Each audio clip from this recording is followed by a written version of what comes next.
mismo que pasó ahí? Porque, por ejemplo, miren este celular. El que lo hizo, le hizo un manual. Viene físico en su caja y viene dentro del celular y está en la nube. Exacto. Es decir, usted compra un celular y casi la gente lo toma, lo toca, lo prende, comienza a meter sin leer el manual y de las especificaciones y características que tiene el equipo. Cada equipo. Y de repente, la gente quiere que el celular sea lavadora, o sea licuadora, bueno, o sea televisión, bueno, pero fue hecho para hacer un celular, aunque sea multiuso, sí, que tiene reloj, ubicación, multimedia, ha venido pero a desplazar muchas cosas, pero no deja de ser un celular, que es su objetivo. Digamos, un invitado así mismo como el celular. Claro, porque entiendo que esta generación, Elizabeth, ha querido darle razón o explicación a todas las cosas sin tomar en cuenta a Dios. Correcto. Que fue lo que pasó aquí en Génesis 11 con la Torre de Babel. Ok, pongámonos de acuerdo. La misma palabra dice, andarán dos juntos si no están de acuerdo. Exacto, no puede. Pero, ¿cómo yo voy a obviar? Divorciado de Dios. Divorciado de Dios. Es el problema. El creador de todas las cosas. El que le da sentido a nuestras vidas. ¿Cómo yo voy a comenzar un proyecto de vida sin Él? Sin Él. No hay sentido. Y eso es lo que pasa hoy en la sociedad, que mucha gente, por el desconocimiento, trata de emprender cosas y quizás Dios no está en la ecuación. Hay problemas. Y dime, no se puede. Hay problemas. Entonces ahí pasó y comenzó Adán también cuando ahí mismo entró, como él le dijo, ¿quién te enseñó? Correcto. Porque eso no te lo enseñé yo. Con otro ser. Mi hermana, ¿no estará el Señor hablando también a sí mismo de un orden teocrático, que es otro tema, pero para que se entienda de dónde deben venir las cosas? Porque, por ejemplo, si yo estoy en una institución de la milicia, se supone que todo debe tener un orden. Un orden. Así es. Y las cosas deben venir en el orden que fue establecido según la institución. Entonces le hace la pregunta, ¿quién te enseñó? ¿Te enseñó? ¿Con quién hablaste? ¿Con quién hablaste? ¿Qué te desvió? No es el lenguaje que tú tienes en este momento. Correcto. Que ven acá, no el que yo te enseño. Como dice ya el Salmo, el lenguaje que no entendía. Exactamente, correcto. Ven, entonces, sí es necesario hablar de ese lenguaje y no nos detengamos mucho en esto porque faltan muchas cosas importantes. Fíjense, todas son importantes, pero aún más, que son las que ahora mismo nos van a aclarar. Mi hermana, así, porque nosotros venimos aclarando cosas, ¿verdad? Derrumbando argumentos. Descubriendo, ¿verdad? Y esperamos que ustedes también que aporten. Pero a veces vemos pueblos, naciones, que comienzan en la edificación de alguna idea, de algún proyecto, sea armamentístico, científico, y de repente tú lo ves viento en popa, y de repente como que todo se va abajo. Se fue por la vereda. ¿No será que se cumple esta escritura? Sí. Bajemos y confundámoslos. Le hace falta Dios. Y yo digo que si los gobiernos tomaran en cuenta a Dios, no vamos a mencionar nombres, ni países, ni nada. Pero hay países en Sudamérica y Centroamérica que han tomado en cuenta a Dios y se ha visto. En Norteamérica también. Sí, en cierta forma. Y en Medio Oriente, unos que no han tomado en cuenta a Dios y otros que sí se ha visto la prosperidad. Claro, fuera diferente. Pero el ser humano entiende como que esto de Dios está desfasado, que eso es cuento de camino. Eso es muy viejo. Sí. Pero Dios, el que hizo la palabra, el que hizo la tierra, el universo, es eterno. En él no hay tiempo. Pero tú nada más ves como José, haciendo como un paréntesis, José estuvo en Egipto, que era una de las ciudades en ese entonces muy prosperada y muy, ¿verdad?, de lo mejor, cultura avanzada y tecnología, que bueno, tanto así que quedaron ahí las pirámides. Las pirámides están ahí. Que eso es para que ustedes vean, había tecnología y avanzada. Son testimonios, esas piedras son testimonios. Sí, y José y dice mucho que fueron extraterrestres. Sí, así es más fácil decir, bueno, es más fácil yo decir, sí, verdaderamente, Dios es extraterrestre. Los hermanos que nos escuchan no se asusten, que no estamos hablando nada extraño, sino que fuera de la tierra. A eso es que se refiere, extraterrestre. Y OVNI es un objeto volador no identificado y carro de Jehová y su gente de a caballo. ¿Y qué es esto? Y dijo Jesús, y dijo Jesús, yo no soy de este mundo. Yo no soy de este mundo. O sea, cabe decir extraterrestre, pero como los científicos lo presentan. Entonces el lenguaje que se hablaba en el principio no es de este mundo. No es de este mundo, es extraterrestre. Extraterrestre. Bueno, era de Dios. Bueno, pero está aquí la escritura y lo vamos a aprender. Exacto, con la ayuda de Dios. Dice lo que quedó escrito para nuestra enseñanza. Quedó escrito. Amén, gloria sea nuestro Dios. Pues bien, entonces vemos que pasó esto y como dices tú, mucha similitud, como ahora en el mundo tanto en el lado espiritual, mundo creyente, claro, como en el de el lado material, de los gobiernos.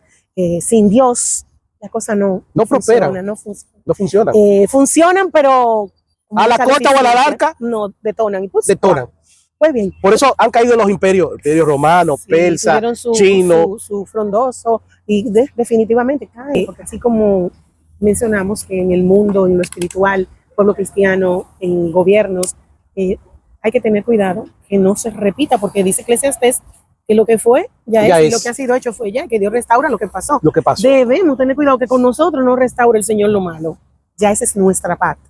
Muy bien. Entonces, vemos cómo pasó con la Torre de Babel. Hay mucha tela que cortar, pero no es el tema. Vamos a ir temas por temas, vamos a ir desarrollando. Y vamos y llegamos. Abraham se comunicaba con Dios.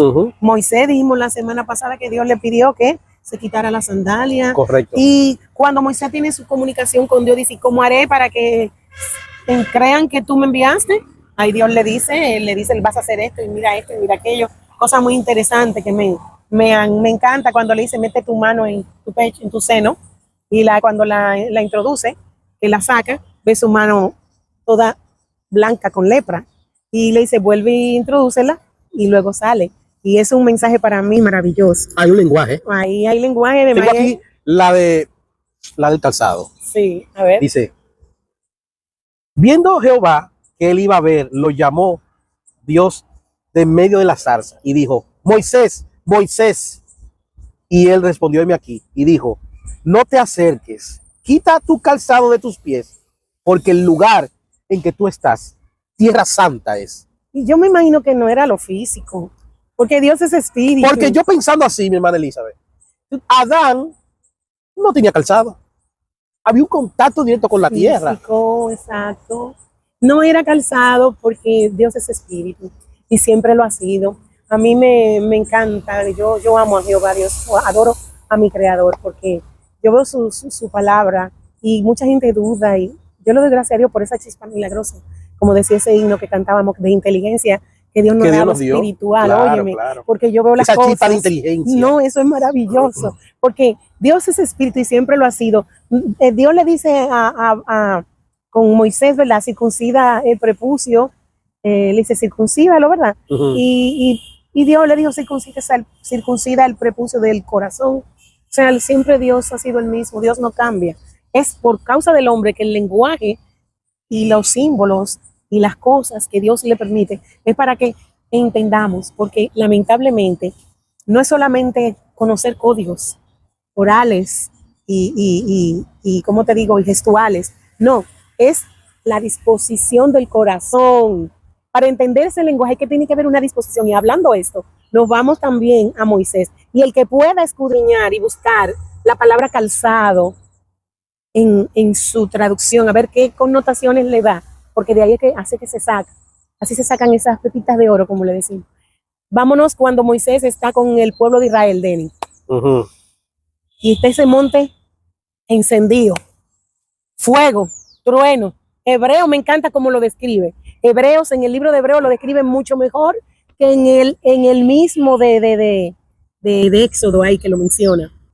Trueno, había tormenta, relámpago, había temblor, de terremoto, temblor. Dice que estaban a la orilla, falda del monte, es decir, abajo. No tan, porque a la falda más para abajo estaban los sacerdotes. Claro, claro. El pueblo estaba más para abajo, ¿verdad? Exacto. Vamos a decir, antes de empezar a subir. Exacto, antes de la falda del monte. Entonces, ellos como que no soportaban lo que estaba pasando ahí. Ahí lo describe como trueno, fuego, relámpago y esto y otro. Cuando tú vas a Hebreos, me encanta como lo menciona Hebreo. No es que no es importante como está ahí en Éxodo tal cual pasó, pero aquí ya me está descifrando el lenguaje. Porque yo lo que entiendo, mi hermana Elizabeth, que en Hebreos muchos dicen que no fue Pablo, pero esos son otros temas. Sí. Pero vamos a decir, nos interesa lo que está escrito. Lo que está escrito. Que fue por el espíritu. Exacto, que fue Juan. Hay diversidad de dones, todos tenemos dones diferentes, pero dice uno es el espíritu. Exacto. Amén. Pero en Hebreos describe que no podían soportar. Allá le dicen, Moisés, habla tú con él. Que no podemos oír, no se puede. Pero en hebreo no descifra ese no se puede. Ese no se puede. ¿A qué se refería, Denis? Ay, ay, ay, ay. Es muy claro y muy lógico. Cuando tú lees hebreo, entiendes el lenguaje en que él habla, dice que no podían escucharlo. No lo habla tú porque nosotros no podemos. Ay, que mucho miedo y qué pavor. Pero decía Dios, pero ese temor, le dijo Moisés, es para que ese temor esté en sus corazones y no hagan lo malo. Voy a buscar la escritura. Sí, puedes buscarla. Dice, Y Hebreos 12, desde que comienza a describir todo lo que estaba. desde el 18. Correcto. Dice, porque no os habéis acercado al monte que se podía palpar. Es decir, que ellos estaban en un lugar supuestamente físico, pero no era físico. Lo que estaba pasando ahí era espiritual. Pablo, ay, no, o Juan. El escritor. El escritor, el dice escritor. que podía ser Marcos, O Marcos, Lucas o Pablo. Bueno. Pero cuál, el que el Señor haya usado, el elocuente mediador ahí. Y dice, al que se podía palpar. Ay, ay, ay. No te detenga mucho, Denis, por Y favor. que ardía en fuego. Ahí es que quiero. A la oscuridad, a las tinieblas. Fuego, oscuridad, y a la tinieblas, tempestad. Al sonido de la trompeta. ¿Qué trompeta hacía esa? Uy, Denis, no era trompeta, era un estruendo. Pero vamos a buscar, porque eso es lo que dice por trompeta, cuando buscamos, aquí sería en griego. Allá sería estruendo, sería estruendo. Estruendo, sí, estruendo, exacto. Y a la voz que hablaba. Había comunicación. Había comunicación. Pero ellos no podían escucharlo. ¿Pero por qué? ¿Y en qué idioma? Eran hebreos, Denis, ellos eran del pueblo de Israel. Y sí, había comunicación. El código era el mismo. Entonces, al sonido de la trompeta, a la voz que hablaba, la cual los que la oyeron rogaron que no se le hablase más. Porque no podían soportar lo que se le ordenaba. Si aún una bestia tocar el monte, se da apedreada o pasada con dardo. Ya tú sabes. Es decir, que no era tanto el humo, el estruendo, era lo que se decía, que era muy fuerte. Sigue leyendo, Denis. Y tan terrible era lo que se veía que Moisés dijo, estoy espantado y temblando. Moisés mismo, oigan. Sino que os habéis acercado al monte de Sión, a la ciudad del Dios vivo, a Jerusalén la celestial, o la que está allí. No. No nos vamos a meter ahí porque hay hermanos que se ponen guapos. Yo no quiero ir a Jerusalén, a mí no me como que. Hay hermanos que se ponen guapos. Sí. Porque dicen, no, que. Pero dice aquí la celestial. Esa con la que Abraham saludó. Digo, no le quitamos, ¿verdad? Allá. No, ese testimonio. Dios salve a Israel y la proteja. Entonces,